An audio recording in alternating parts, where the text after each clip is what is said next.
Assalamualaikum warahmatullahi wabarakatuh.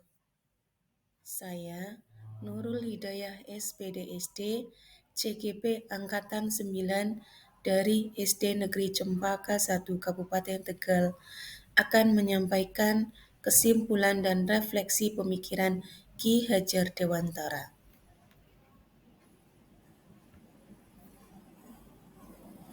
Saya akan merefleksikan diri saya melalui 3 pertanyaan. Yang pertama, apa yang saya percaya tentang murid dan pembelajaran di kelas sebelum saya mempelajari modul 1.1? Yang kedua, apa yang berubah dari pemikiran atau perilaku saya setelah mempelajari modul 1.1? Tiga, apa yang dapat segera saya terapkan lebih baik agar kelas saya mencerminkan pemikiran KHD?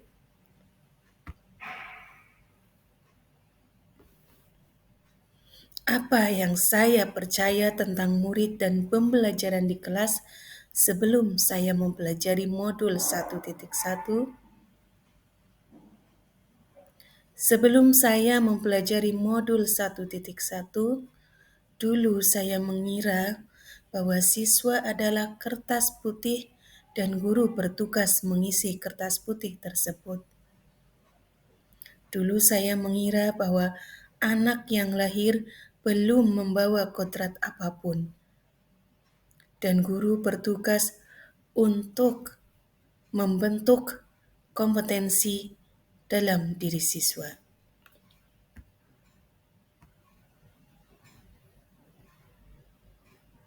Dulu saya juga mengira bahwa guru adalah pusat proses pembelajaran dan satu-satunya sumber belajar.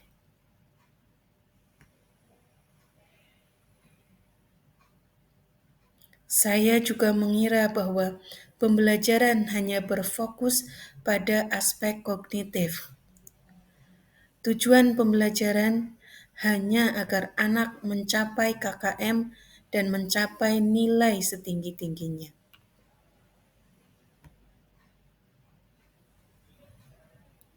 Dulu saya juga mengira bahwa pembelajaran tidak perlu memperhatikan aspek sosiokultural siswa.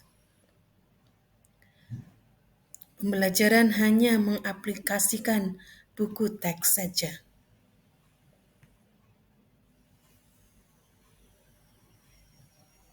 Dulu saya juga mengira bahwa pendidikan tak perlu mengikuti perkembangan zaman.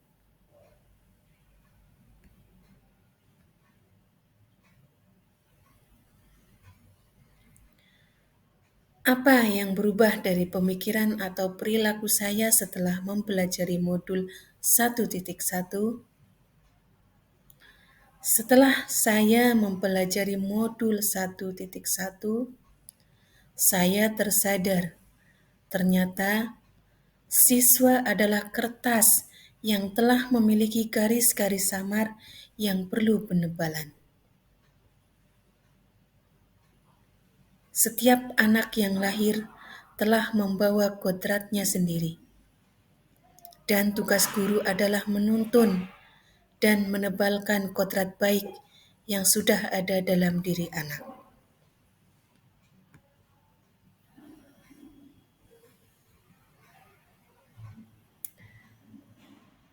Saya juga tersadar ternyata tugas guru adalah menuntun laku siswa dan menempatkan siswa sebagai pusat dalam proses pembelajaran. Dalam proses pembelajaran, guru harus memiliki prinsip menghamba kepada anak.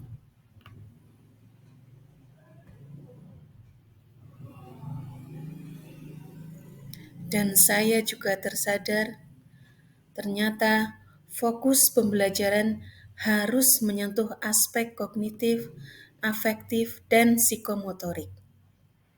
Ketiga aspek tersebut harus seimbang.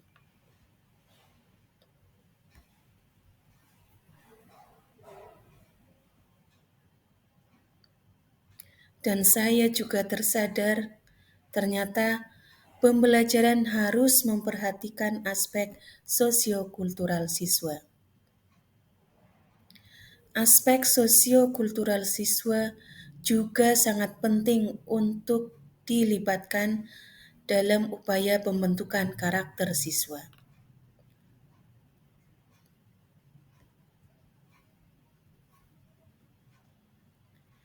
Dan saya juga tersadar ternyata pembelajaran harus menyesuaikan zaman. Guru harus menyesuaikan perubahan zaman agar anak dapat tumbuh sesuai dengan zamannya sendiri.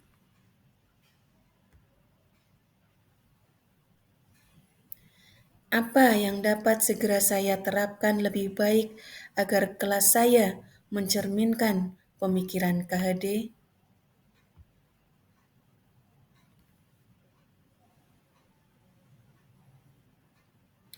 Yang pertama, saya harus melakukan pendalaman terhadap bakat atau kompetensi dan minat dan karakter belajar yang dimiliki oleh siswa dengan melakukan tes diagnostik bakat, kompetensi, minat, dan karakter belajar yang dimiliki oleh siswa.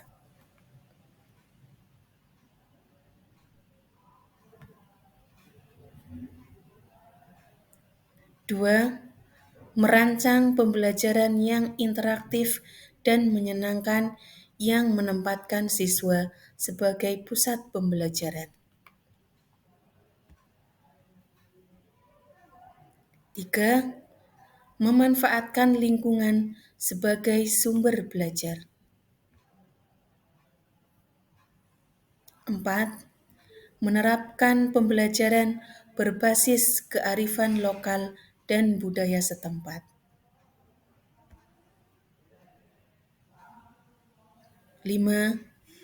Penerapan pendidikan budi pekerti sebagai pembentukan karakter siswa melalui berbagai kegiatan pembiasaan.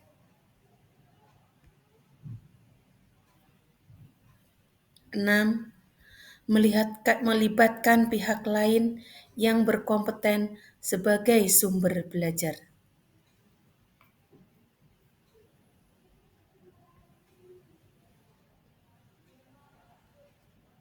7. Menyesuaikan pembelajaran sesuai kodrat zaman.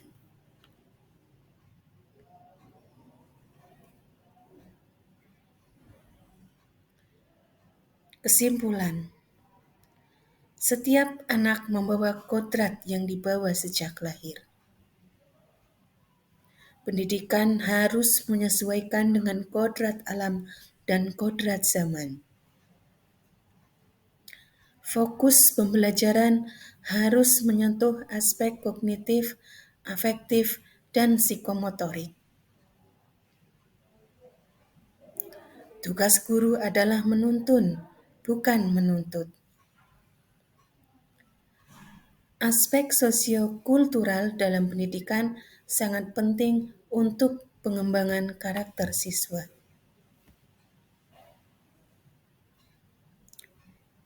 Demikian yang dapat saya sampaikan. Mohon maaf atas segala kekurangan. Wabillahi taufiq wal hidayah. Wassalamualaikum warahmatullahi wabarakatuh.